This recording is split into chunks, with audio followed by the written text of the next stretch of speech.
So I have with me Elliot March here today, who is the founding partner of March and White Design. Elliot, you have designed luxury single-family homes, enormous multifamily, super high-end properties, even tech campuses, and you've done so, starting in the UK, moving through the Middle East and Asia to New York, and now to LA. So tell me about your designs here in LA. Tell me what you love about this market. What's different about it? Yeah, I think LA's got a real draw for us, obviously working internationally around the world. We always found that kind of LA had a hunger and need for luxury multifamily residential projects as well as single family homes. But I think with a real eye on sustainability as well, and that was kind of a real draw for us moving to LA to open a studio essentially. Yeah, and I imagine that here you have folks who are interested in sustainability in many different ways and in maybe a more acute way than in a lot of other markets. Folks who are worried about every little thing, what's in their home, what material is this? Tell me a little bit about dealing with that and what people really want. It's a whole process, and I think it's a good process that we're going through. I think the consumer here is very in touch with lifestyle products, very kind of conscious forward in terms of the way they think about their home and the things that they'll put in their home as well. And I think for us, it's a little bit, we don't have to educate as much that process or initiate that process as we maybe traditionally would in other areas. Yeah. And that allows us to have a full conversation with the client about what their needs are, what their expectations are, and how we as interior designers can better their home. And I think, really bring the DNA out of the project and bring that to the forefront of showcasing their home to their friends and family as well. Yeah, I'm interested in hearing too about how you sort of integrate sustainability and maintaining this level of luxury, this really high touch, both service and feel to the final home, to what you're delivering to your client. How challenging is it to bring sustainability and luxury together? I think that sustainability and luxury and the homeowner in the current market are somewhat disjointed a little bit. It is a bit of a challenge because I think the way furniture is produced, for instance, in the business and in interior design, there's not so much emphasis on sort of conscious design or products that are less toxic or don't off gas, et cetera, et cetera. And I think on the material side as well, there's some great materials out there that are reclaimed or reconstituted, have got low VOC levels, or flooring. You often put a tile down, but like, what is the adhesive that's holding that floor together, right? So for us, it's kind of educating the client on the things that can be good things to put in their home and why. And then coming to the aesthetic as well, which is super important for our clients. So some of the materials and techniques pass the test and some don't live up to the test. So it's a consistent balance and challenge for us. And I would imagine here that maintaining that luxury feel in LA, which is really, I certainly think of as the preeminent, single family home, luxury single family home market in the country, is how much are people willing to sacrifice in terms of, beauty, aesthetic for that feeling of sustainability? Well, I think what we're sort of lucky here in Los Angeles and California, whereas the design or the design aesthetic is a little lighter, looser, a little bit more raw to an extent compared to somewhere like Dubai or even New York, where the aesthetic can be a lot more sort of glamorous and sort of high impact. So a lot of the materials that we sort of work with lend themselves to being to working with the kind of palette here that's lighter, brighter, a little bit more raw as well. So that helps us kind of push that across the line. California itself is a unique market in terms of having restrictions that oftentimes developers especially think of as limiting, because they are here being forced to build in ways that are more sustainable, with less lower carbon footprints, things like that. Are you accommodating those restrictions? Do you see them as, a difficult guideline to work around? That's a great question. California, I think, leads the United States in terms of statutory sustainability criteria.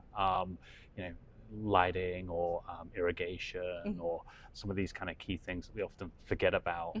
So for us, it was very much embracing those things, particularly on this new sort of tech headquarter campus that we just opened in Los Angeles. So I think it's really embracing that as a developer. You have to develop it, and then, you know, I think what is the next part of that? How do we go further on that as well, and sort of re-up, and I think develop construction techniques that might be more cost effective for the developer overall, but maybe offer more inherent sort of environmental or sustainable criteria to them, but look beautiful as well. Right, and I was going to ask about that because, you know, here sometimes as a residential developer, you're developing a spec home in a way that you might not see in other markets. It has to be luxury. It has to be a wonderful experience, you know, for the end user, the person you're eventually going to sell it to. But it also needs to be sustainable, and it also still needs to pencil. So how closely are you working with the developers, whether it's a spec home developer or, you know, an office developer, a multifamily developer, anyone that you're working with, to sort of meet all of those challenges? There's a lot of challenges to meet. But again, I think it's really about having the conversation early. There's certain things that we have to do here that are mandatory. So that's almost like part of the baseline checklist box that we've got to meet. And then it's really sort of exploring areas that you want to go over and above with to kind of exceed expectations. And I think certainly on the spec family home market here, I think you've got a lot more sort of, you've got very conscious buyers that I think that are maybe willing to buy into something that's more enhanced on the conscious or sustainability criteria. And hopefully, you know, we would like to think drives value or you know, can make a better product that sells well as well. Yeah, absolutely. I want to move backwards a little bit and talk about, you know, you started in the UK, you've developed in Dubai, throughout the Middle East, throughout Asia, and then coming to the US, you started in New York. We did, yeah. And then came here to LA. Tell me what you've pulled through in your design experience in all of these different markets that you've brought here to LA. How has that informed your process today? We always start with the demographics first. So particularly, you know, working in New York, we're working on, you know, really large scale, multifamily branded luxury residential towers, and you're capturing a wide audience. So we're really thinking about how much value add or optionality we can give to buyers as well. And with a tower, you need an element of kind of consistency for volume, but you also want to offer differentiation because you might have 200, 300, 900 different buyers that are gonna buy the building there. So we're applying some of these techniques about offering differentiation within the theme of luxury to Los Angeles as well, being really clever with choices and materiality. And also, I think, really retaining a sense of luxury and community to the projects we're working on here, which has served us very well in New York. Yeah. And, you know, coming from that space in New York where new luxury that's getting built is largely in that multifamily space, I'm interested to hear what you think about the development of luxury multifamily here in LA. It seems like there's a lot of potential. I'm wondering if you think LA has really embraced it yet. Another great question. You know, LA, I think, which we all know, has been very kind of disparate. It's, you know, we live in a series of villages in Los Angeles. And I think with the multifamily developments, you're always up against single family homes as well. So there has to be a reason to live with other people. And I think what we're seeing certainly from New York and the rest of the country is bringing, you know, high touch, personalized amenities to these projects that can enhance your living experience. You can get all the amenities that maybe you wouldn't have even in your single family home. So I think that's a big draw. And also, I think what's going to be important as well is creating a sense of community in the multifamily space here. Thinking about, you know, building, positioning, you know, retail that's adjacent, and trying to create, you know, a sense of all these buyers coming together under one roof and why they should, and trying to create a luxury sphere around the project. And, it can be a challenge at times, but I think, LA is going to, latch onto this and grasp this as it is already sort of showing signs of doing so. Yeah, it seems interesting to me, this contrast in developing luxury for multifamily, where you have to deliver relatively a box that's consistent but still feels really high touch, versus the work that you do on single family homes, where you can really customize down to the nth degree to make this feel exactly the way that the client wants it. How do those processes inform each other? I think there's a level of crossover, but also big differentiation as well. On a single family home, we are thinking about different end users and who we're creating the design for. Yeah. But ultimately, we've got to settle on something, and we've got to see that through to a final product that we're going to furnish, and we're hoping that someone is going to be captured by that. That what is essentially we're selling. On the multifamily side, we've got more choice to ladder up to something that gives more optionality to the buyers as well, and also hold back the sort of developer holding back units as we're developing them to release those under different kind of configurations or parameters or add-ons that the clients want to bring in. So I think on the single family home side, using techniques from the multifamily to create homes or spec homes that have got high detailing, they're durable, well put together, have some sustainability sort of criteria built into them. But ultimately, we have to create a single product that is the vision of the design team and the developer, and ultimately, hopefully sort of sells to the client as well. Right. Something that we had spoken about earlier as well was bringing modular construction and some of these sort of new building technologies into the market here in LA. Tell me a little bit about that. I think, whether it's prefabrication or an element of modular construction, I really anticipate us seeing more of that, particularly in LA. And why am I saying that? I think, as we know, construction costs are very high.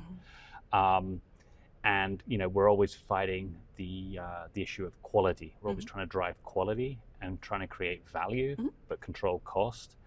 And I think there's new construction ways and techniques through prefabrication that we might see more of in the single family home market coming to bear, where we can kind of control that quality and ultimately deploy a better product for our clients as well. Yeah, super interesting. I'm really excited to see how that sort of plays out in this market in particular, where you have challenges like having to build to earthquake code and building on the side of a hill that's, for a number of construction workers who might have to work there for months on end, can be dangerous. So it seems like modular construction is a sort of wonderful solution to that. I think so. As we saw with the earthquake today that happened a little bit earlier, it happens. Yeah. And I think the challenges with prefabrication or modularized construction is, how do we do that on hillsides?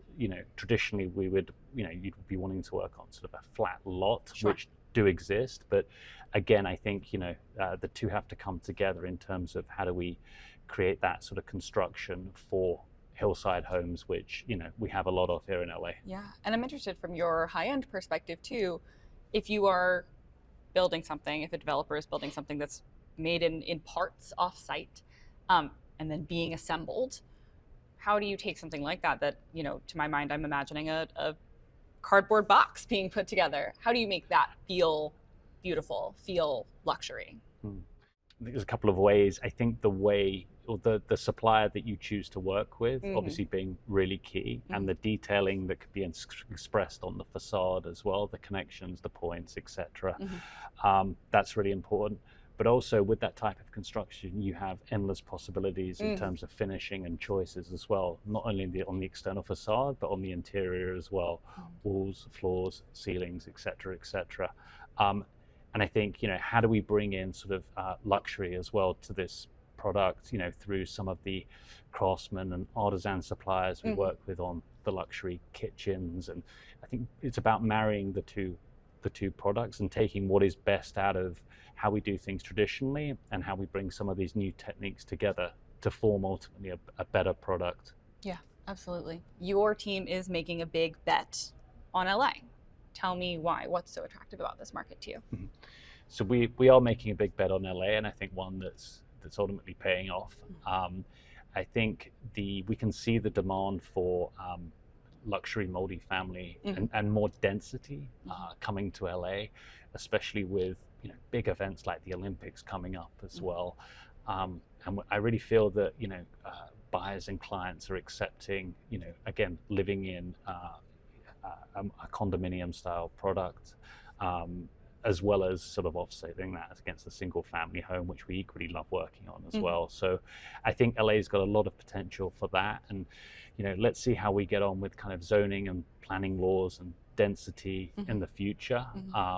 But we're excited about how some of these individual cities are embracing that. And I think we're only going to see that growing. And, I think where we can add a lot of value is bringing that luxury element from these other cities like New York and London to cities like LA, where I think the market's only going to be growing, and the sophistication of the buyer is also going to be growing as well. Yeah, absolutely. And it seems like, there are a lot of unique challenges to the LA market, both on the planning and zoning side, but there are questions for developers about financing, getting projects, out of the ground here, to sustainability challenges, as we've talked about, to, the unique geological elements of LA, like earthquakes and wildfires and all of that.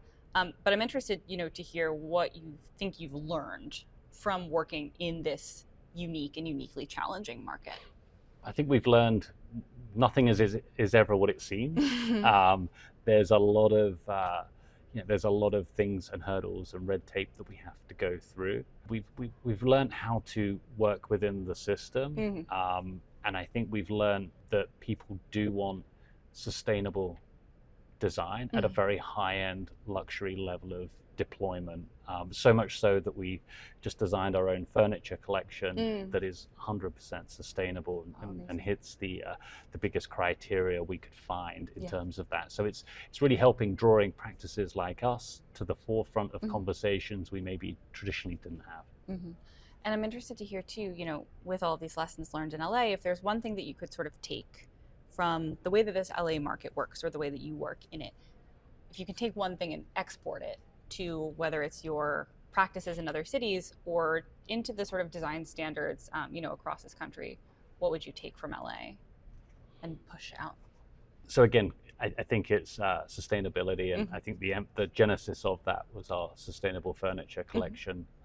We could have produced it anywhere in the world. We could have produced it in China, but we chose to produce it in LA, in one of the higher sort of cost point centers for producing it. But we really felt that clients and consumers wanted to buy into California and LA as a place of innovation and sustainable growth as well. So that was pretty key for us. Yeah. Elliot Murch, thank you so much for being here. Thanks for having me.